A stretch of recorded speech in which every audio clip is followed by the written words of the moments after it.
Estamos en una época en la que el otro no es mi porvenir, sino es mi enemigo.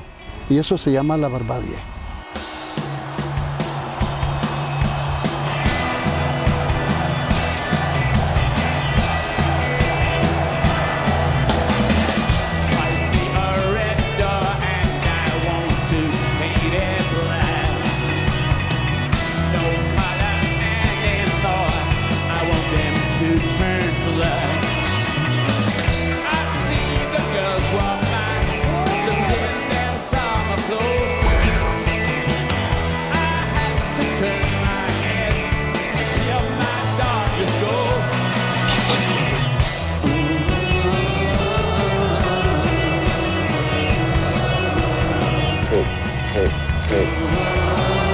¿Quién le puede llevar a una persona a quitarle la vida a la otra?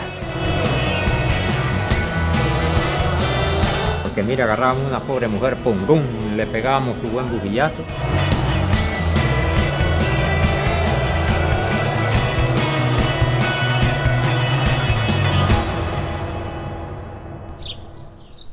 Ja kauppias, se vähän tarkki, että se kosellekin portkoulu. Niin Vai teille. Firman. Niin teille. Kosan.